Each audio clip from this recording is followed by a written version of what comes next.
प्यारे साथियों, आज की क्लास में मैं आपको सिखाने वाला हूं लाभ आप कैसे निकालोगे या फिर लाभ प्रतिशत आप लोग कैसे निकालोगे, इसकी चर्चा करेंगे।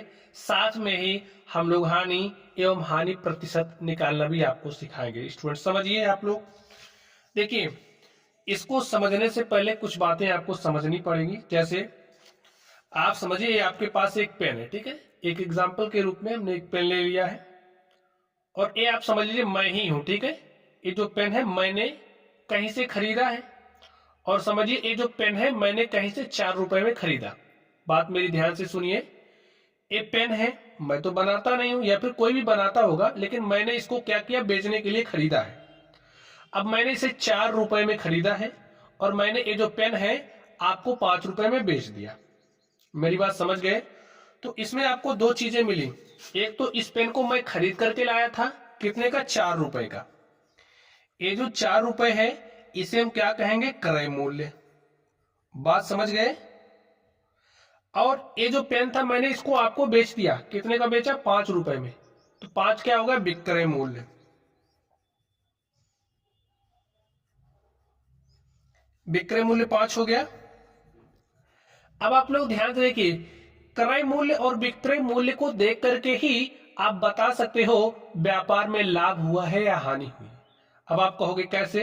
यहां पर देखिए, मैंने 4 का खरीदा था, 5 का बेचा है। समझ रहे हो बात मेरी? तो विक्रय मूल्य जब अधिक होगा, जो आपका विक्रय मूल्य है वो क्या है, अधिक है। किससे? क्रय मूल्य से। तो इस स्थिति में स्टूडेंट्स व्यापार में आपको लाभ होगा। लाभ वाली स्थिति आप समझ गए। अब देखिए, अब हमें लाभ कितने का हुआ, अगर हम लाभ निकालना चाह रहे हैं तो कैसे निकालोगे? 4 का खरीदा था, 5 का बेच दिया, तो आपको देख करके लगता होगा कि हमको 1 रुपए का फायदा हो गया। आपने कैसे निकाला? भाई विक्रय मूल्य में से क्रय मूल्य को ही तो घटाया है आपने। तो यहां पर क्या करेंगे, विक्रय मूल्य। देखिए फॉर्मूला कहां से आ रहा है आप लोग समझ जाइए, देख करके रटने की जरूरत नहीं है। तो लाभ बराबर होता है विक्रय मूल्य माइनस क्रय मूल्य। जो विक्रय मूल्य था, विक्रय मूल्य में से जब हम क्रय मूल्य को घटा देंगे तो हमें लाभ मिल जाएगा। तो विक्रय मूल्य 5 रुपए है, में से 4 रुपए को घटा देंगे तो 1 रुपया देखिए हमें लाभ मिल जा रहा है। अब अगर हमें इस लाभ को प्रतिशत में निकालना हो तो कैसे निकालेंगे? लाभ हम ये जानना चाह रहे हैं कि हमें कितने प्रतिशत का लाभ हुआ, तो कैसे निकालोगे? ध्यान से देखिए, लाभ प्रतिशत इज इक्वल टू हो जाएगा। अब आप या तो फॉर्मूला याद कर लीजिए, या तो जिस तरीके से मैं बता रहा हूं मेरी बात सुनोगे तो आपको समझ में आ जाएगा। देखिए, लाभ एवं जो हानि होती है उसके लिए जो बेस वैल्यू होती है, जो आधार वैल्यू होती है, वो आपका क्रय मूल्य होता है। ये आपको समझना पड़ेगा, ठीक है। क्रय मूल्य से हम निर्धारित करेंगे। देखिए, अगर विक्रय मूल्य क्रय मूल्य से अधिक है, क्रय मूल्य से अधिक है तो लाभ होगा, क्रय मूल्य से कम है तो हानि होगा। तो आधार वैल्यू क्या होगी, क्रय मूल्य। अब देखिए, हमें 1 रुपए का लाभ हो रहा है, कितने रुपए की खरीद पर, खरीद का मतलब क्रय मूल्य पर। कितने रुपए के क्रय मूल्य पर, 4 रुपए के क्रय मूल्य पर। तो 100 पर कितना, ऐसे कर लीजिएगा। 4 एक के 4, इसको काटा तो 4 दूनी 8, 2 10, ये हो गया 20, 4 पंचे 20, 25 एक के 25, तो हमें 25% का लाभ हुआ। ऐसे आप निकाल सकते हो। या फिर अगर आप लोग रटने वाले विद्यार्थी हो तो फॉर्मूला रट सकते हो, लाभ प्रतिशत इज इक्वल टू होता है, जो भी आपको लाभ प्राप्त हुआ है उस लाभ को लिखोगे, बटे में क्रय मूल्य लिखोगे, गुणे में 100। देखिए मैंने यही काम किया है। ऐसे बोला ना, 1 रुपए का लाभ हो रहा है 4 रुपए की खरीद पर, तो 100 पर कितना, जो भी सॉल्व करने पर आया वही आपका प्रतिशत हो गया। तो ऐसे निकालना होगा, ठीक है। आप बात समझ गए? चलिए, अब इसी आधार पर आपको एक प्रश्न हल करना है। लाभ वाली स्थिति है, रामू ने एक जूता 1200 रुपए में खरीदा। अब रामू जूता कितने का खरीद रहा है, 1200 का। तो 1200 हुआ क्या, क्रय मूल्य। तो लिखते भी चलिए, जो जूते का क्रय मूल्य है वो कितना है, 1200 रुपया। उसे 1500 में बेचता है। कितने का बेच रहा है, 1500 का। जितने का बेचता है विक्रय मूल्य। तो विक्रय मूल्य कितना है, विक्रय मूल्य कितना है, 1500 रुपया। आगे देखिए, बताइए इस व्यापार में उसे लाभ हुआ या हानि। अब आप देख करके बता सकते हो क्या लाभ हुआ या हानि। मैंने आपसे कहा कि जब विक्रय मूल्य अधिक होगा, यहां पर देखिए जो आपका विक्रय मूल्य है वो 1500 है और क्रय मूल्य 1200 है, तो ज्यादा में बेचा जा रहा है ना, तो लाभ होगा। विक्रय मूल्य अधिक है क्रय मूल्य से, इसलिए व्यापार में लाभ होगा।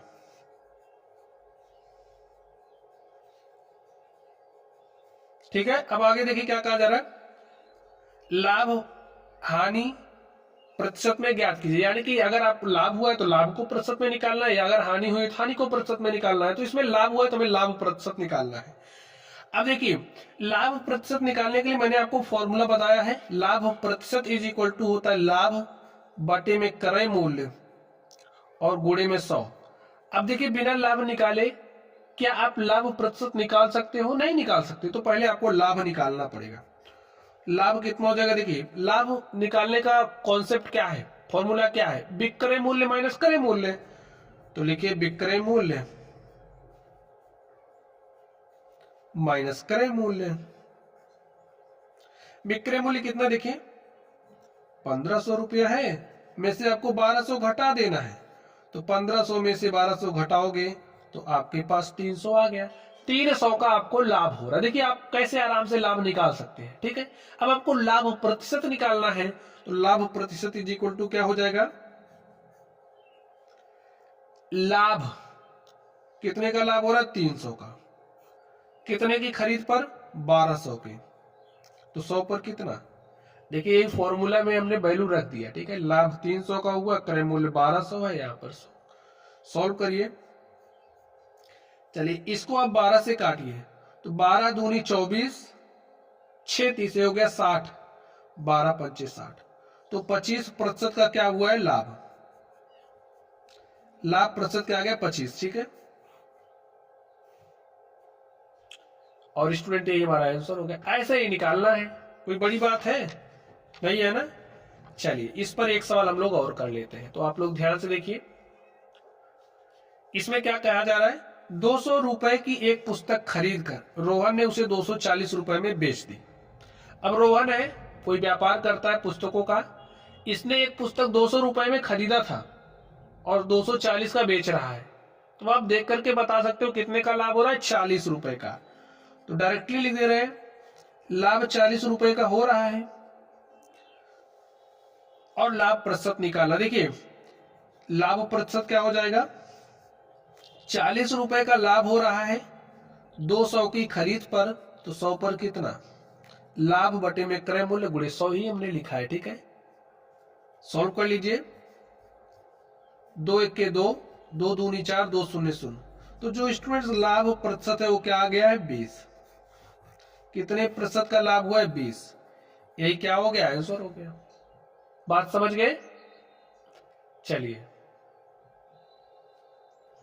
हम लोग नेक्स्ट चलते हैं और अब हम लोग हानि के क्वेश्चन सॉल्व करेंगे। स्टूडेंट्स हानि का कॉन्सेप्ट भी आपकी समझ में आना चाहिए।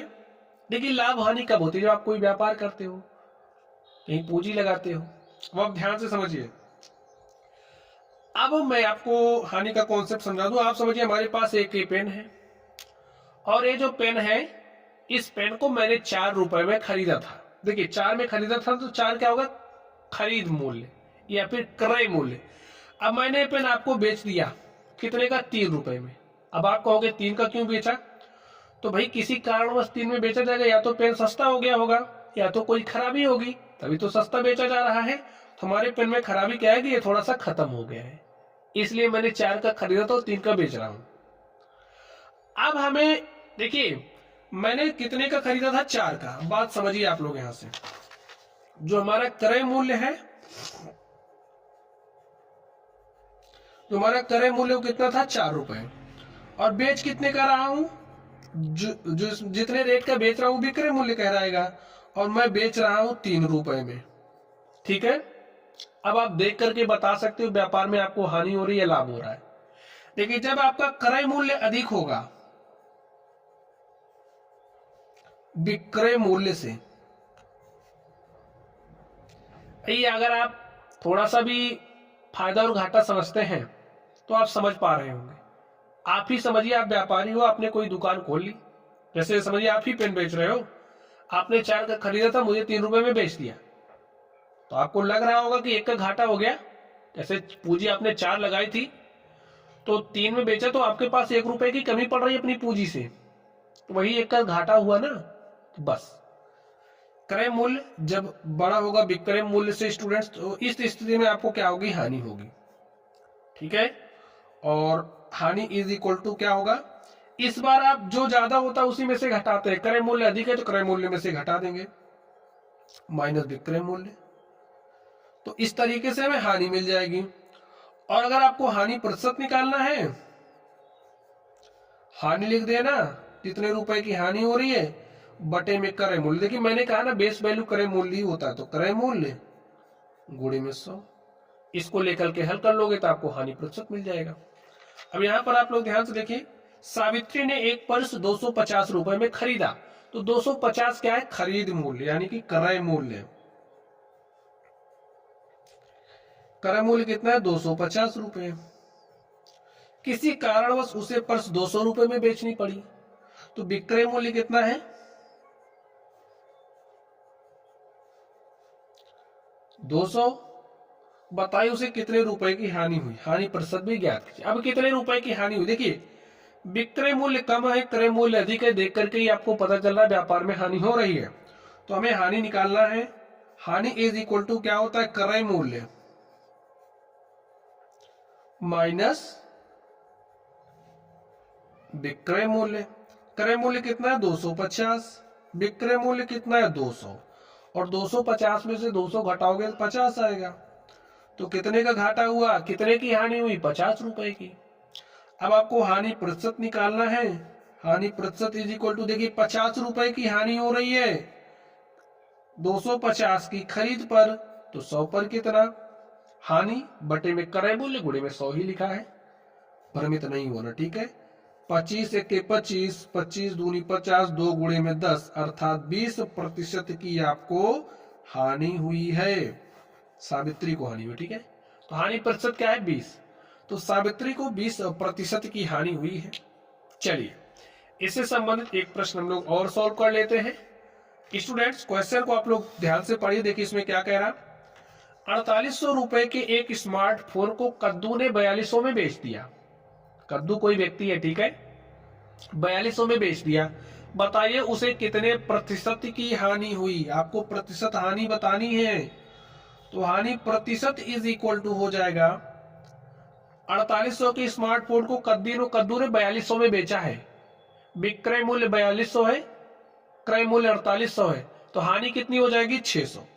भाई 4800 में से 4200 घटाओगे, 600 रुपए की हानि हो रही है, कितने की खरीद पर, 4800 की खरीद पर, तो 100 पर कितना।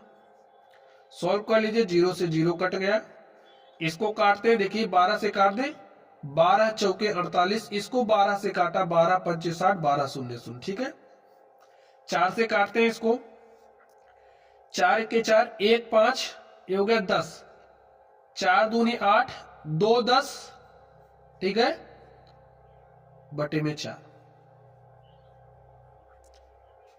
इसे आप लिख सकते हो, इसे आप लिख सकते हो, देखिए 2 1 के 2, 2 दूनी 4, 12 सही 1/2। तो स्टूडेंट्स कितने प्रतिशत की हानि हुई है, 12 से 1/2%, यानी कि आप कह सकते हो 12.5% की। ठीक है, यही आपका क्या हो गया, आंसर हो गया। इसको आप दशमलव में भी चेंज कर सकते, देखिए आपके पास 50/4 था, इसको आप 2 से काट देते, 2 दूनी 4, यहाँ पर 25 आ जाता, और 2 में जब 25 से भाग देते, 2 1 के 2, 2 दूनी 4, 1 5, दशमलव लगाते, 2 पंचे 10, तो आप 12.5 भी लिख सकते थे। ठीक है, 12.5% की हानि हुई। तो प्यारे साथियों, इस तरीके से आज की जो मेरी क्लास थी, जितना आसान हो सकता था उतने आसान तरीके से मैंने आपको समझाया है। और अगर आपकी बात समझ में आ गई हो आपको, तो वीडियो को लाइक करना है, चैनल को सब्सक्राइब करना है, और हाँ, अपने मित्रों के पास शेयर जरूर कर देना। ठीक है, चलिए आप लोग पढ़ते रहिए। Thank you students.